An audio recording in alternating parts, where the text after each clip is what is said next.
Friends, very good morning to all of you. Myself Ajit Yadav. I am a practicing advocate in Delhi High Court and District Courts. और इस video में हम लोग आज किसी legal issue पे बात नहीं कर रहे हैं। आज हम लोग इस वीडियो में जो सुप्रीम कोर्ट और डिस्ट्रिक्ट कोर्ट्स के सुप्रीम कोर्ट के हाई कोर्ट्स के जो रिटायर्ड जजेज होते हैं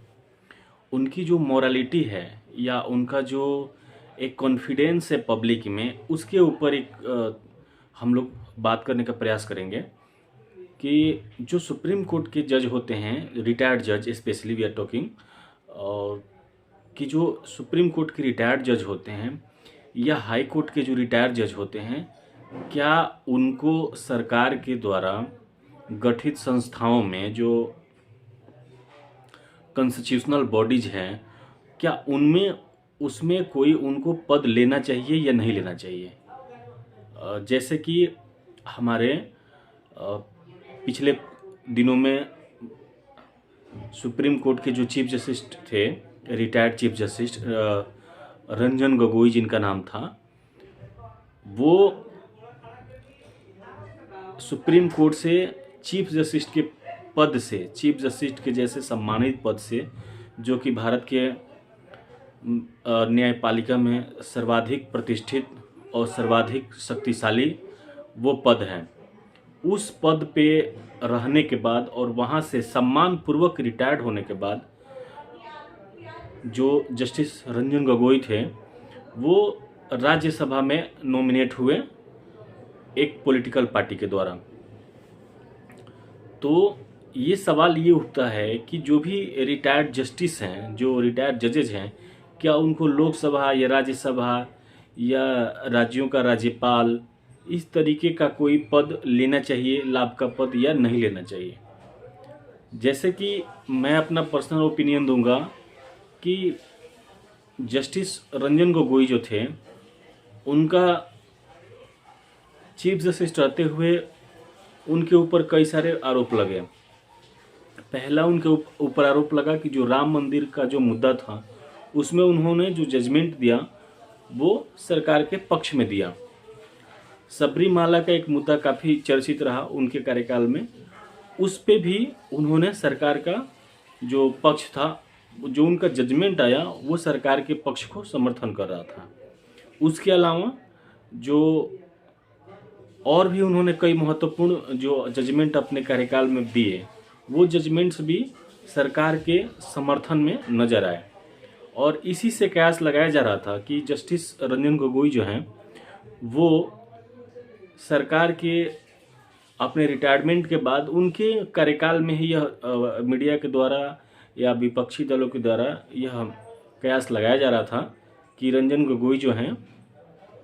अपने पोस्ट रिटायरमेंट जॉब के लिए ये सारी चीज़ें कर रहे हैं। तो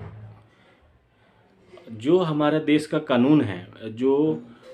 जो हमारी आस्था है, जो आम भारतीय, जो आम लोग जिनकी कानून में, न्यायपालिका में इतनी बड़ी आस्था है, आदमी सब जगह से थक हार जाता है तो वो न्यायालय का दरवाज़ा खटखटाता है। और न्यायालय के जो सम्मानित न्यायाधीश हैं, अगर उनका कंडक्ट इस तरीके से रहेगा तो क्या जुडिशरी अपनी गरिमा बचा पाएगी? क्या न्यायपालिका में जो बरसों से लोगों का भरोसा है, विश्वास है, क्या उसको वो कायम रख पाएंगे? साथियों, आज चर्चा इसलिए करना ज़रूरी था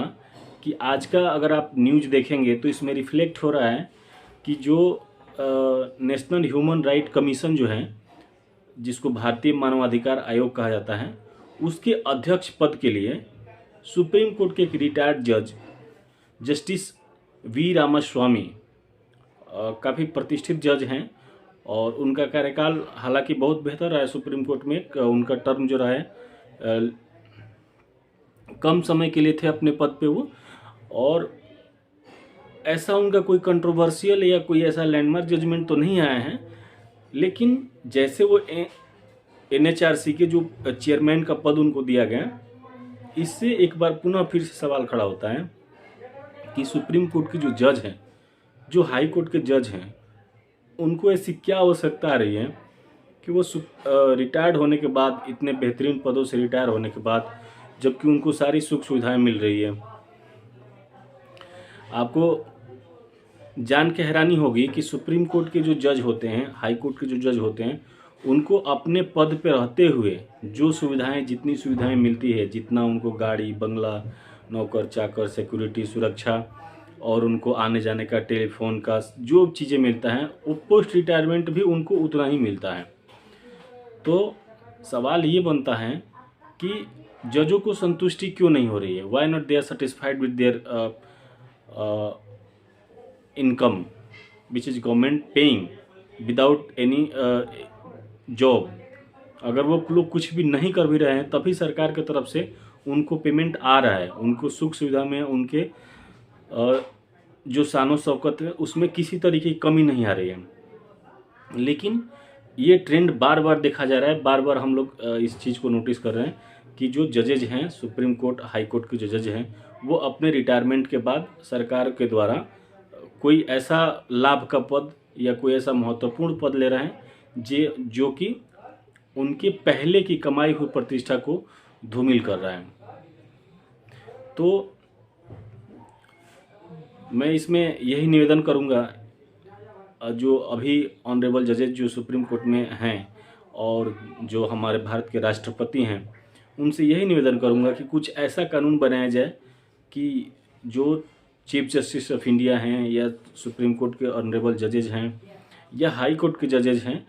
ये इनको इस तरीके से किसी कमीशन का, किसी आयोग का और एक मेंबर, चेयरमैन, डायरेक्टर, ये सारी पोस्ट ना दे करके इनको यूनिवर्सिटीज़ में, कॉलेज में इस तरीके के एजुकेशन के फील्ड में लगाया जाए, ताकि लॉ के शिक्षा के बारे में और समाज सुधार के बारे में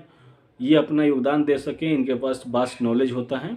और इस समाज कल्याण में अपने योगदान को दे सके, ताकि राष्ट्र इनके जो अनुभव है उससे लाभान्वित हो और देश उन्नति